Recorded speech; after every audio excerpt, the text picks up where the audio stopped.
आज हम बनाएंगे सर्दियों के लिए स्पेशल गोंद के लड्डू जो टेस्टी होने के साथ साथ हेल्दी है।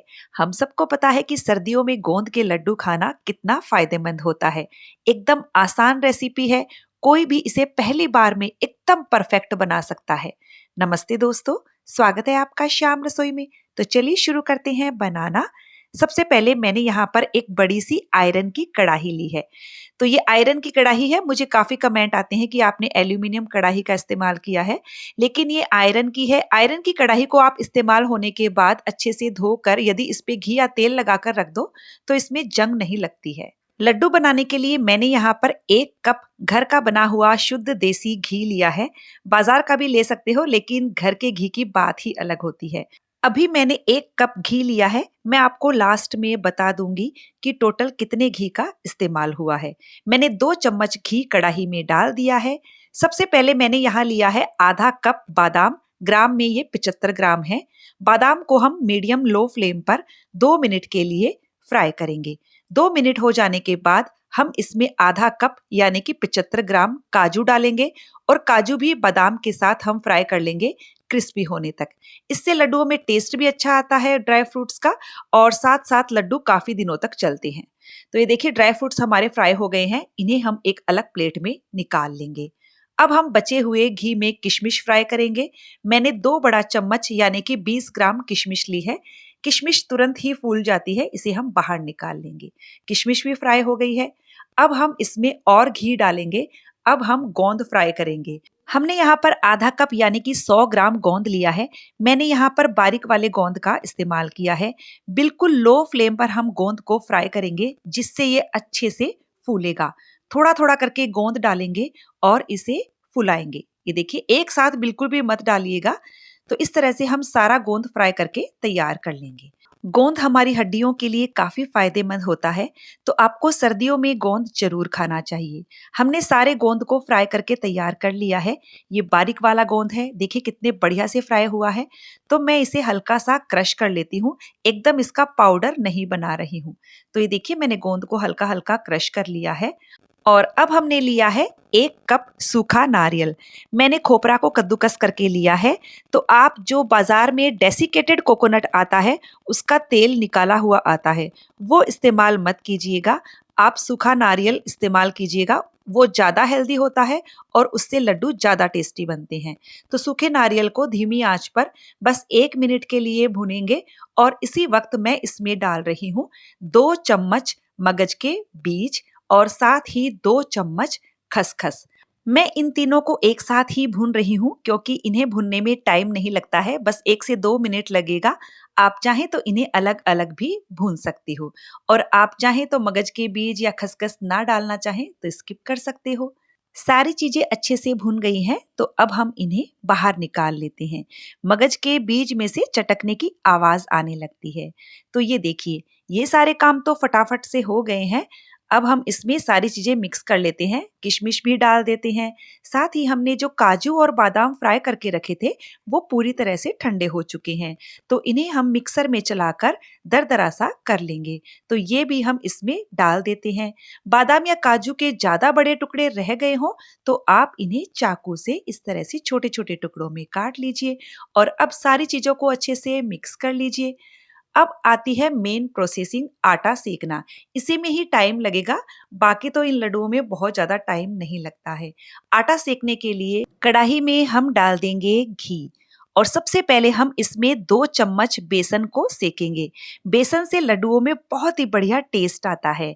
तो बस फ्लेम को बिल्कुल लो पर रखिएगा और बेसन को सिर्फ 1 मिनट के लिए धीमी आंच पर भुनना है। 1 मिनट हो गया है। अब हम इसमें डालेंगे आटा। मैंने यहाँ पर 1.5 कप यानी कि 250 ग्राम गेहूं के आटे का इस्तेमाल किया है। जिस आटे से हम रेगुलर रोटियां बनाते हैं, मैंने वही आटा लिया है। अब हमें आटे को धीमी आंच पर तब तक सेकना है जब तक इसमें बढ़िया सा गोल्डन ब्राउन कलर नहीं आ जाता है। तो देखिए आटा सेकने के लिए हमें और घी की जरूरत होगी, तो मैंने ये सारा घी आटे में डाल दिया है। तो बस अब हमें आटे को अच्छे से सेक लेना है। तो देखिए अभी भी मुझे इसमें घी की कमी लग रही है, तो मैं यहाँ पर और घी इस्तेमाल कर रही हूँ।